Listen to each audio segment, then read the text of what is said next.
Hi everyone. So today's video we are building another house in The Sims 4. What a surprise. So today's house is going to be a semi-detached house. Um, if you live in the UK, you might be familiar with like the 1930s semi-detached houses. They're like the brick built ones.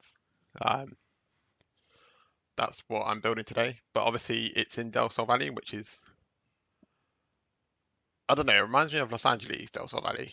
So it's got some like it's got like an American twist. You might think it looks really out of place, to be fair, because it sort of does, but it's a sim, so it doesn't also really matter that much that it does look out of place. Um, the interesting thing about this property is I pretty much use a lot of if you type in the cheat, show hidden objects, um, you get a load of sorry, not show hidden objects, show live edit objects. You'll see like the fences that I put up are all in that menu, and then there's like vehicles, um, quite a lot of stuff that you can just place around a lot. Um, and it doesn't actually cost anything, so it keeps the lot value pretty reasonable. And it just makes it look more detailed. So, like for example, all that stuff just placed on the wall there, and this fence being put down doesn't cost anything, which is really nice, really handy. In terms of the actual build itself, the whole kind of design idea of this build is it's almost like a squat, so like an abandoned house that like a group of people have just like arched into, or maybe just one person even.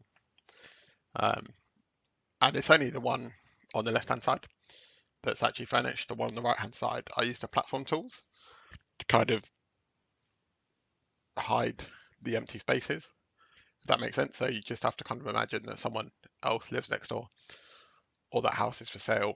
I don't really know, but yeah, so only one side of the house. But I think it works quite well because I used all the free objects from the cheap. Um, it just sort of means that there's no real financial loss for doing that. So if you're trying to do like a rags to riches, you could quite easily do that in this house. I think though, obviously, when you first download the house from the gallery, if you plan on doing that, you'd have to place it in the world first and probably delete all the like furniture within the house. Um, just because the house is more than 20,000 simoleons. I think it's like 50,000.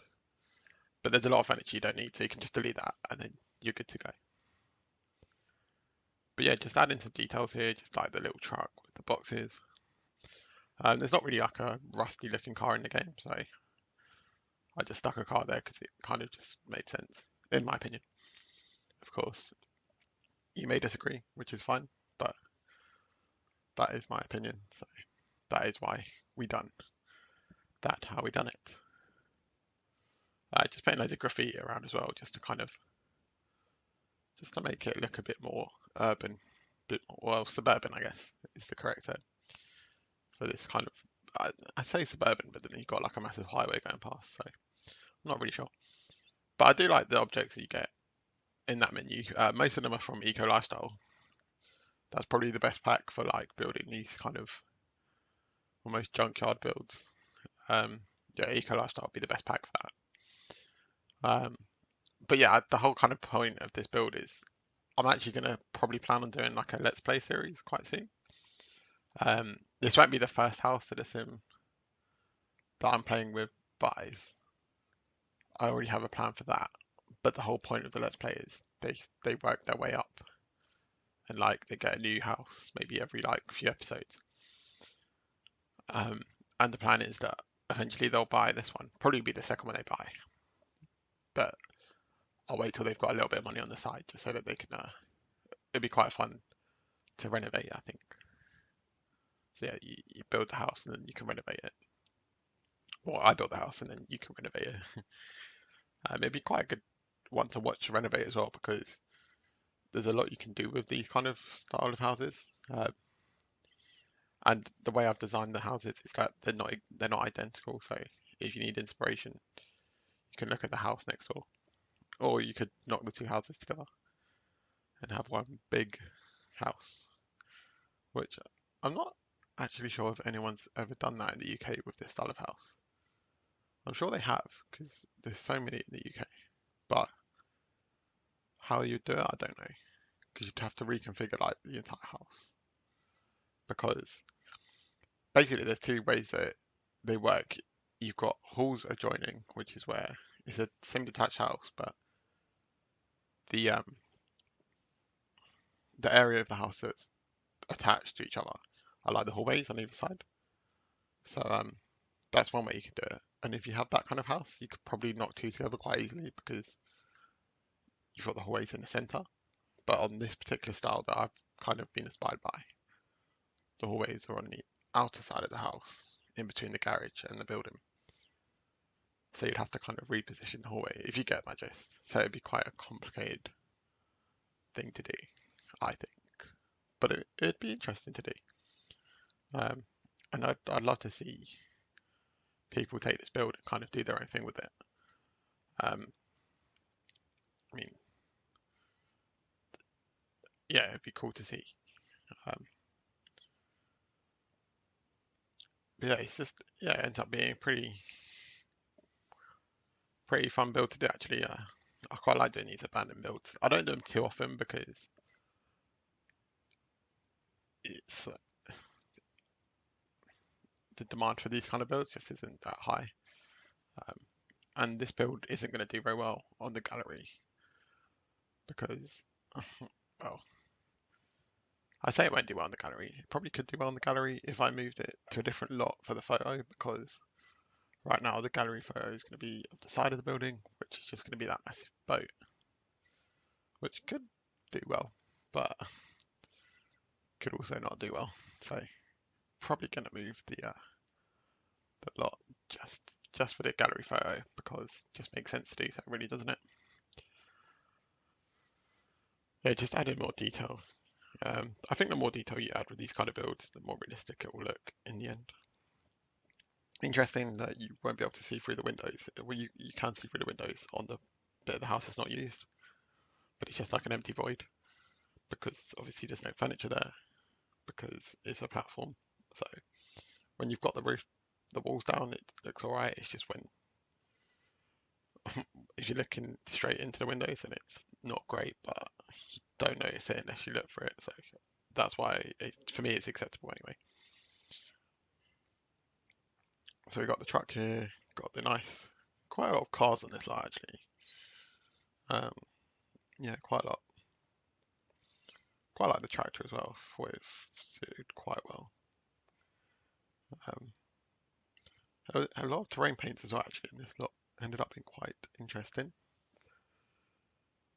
Yeah, I'd say 60-70% of this build was just doing the landscaping and like the outside details. And then maybe 20% was the interior, 30% probably.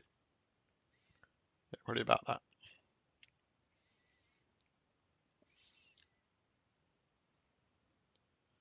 Yeah, just looking for things to add really to the lot because there is a lot of objects in the game now. But where there's, it's just quite hard to filter objects, especially if you're using like the debug or the live edit objects. You can't search for them because they're not named. Like it's not like you have a mirror and it's called a mirror. In the debug menu, it's just nothing's categorized, nothing's named. So you have to just look for it. You can filter by pack, but sometimes I see a piece in there and I'm like, oh, I'll go back to that later.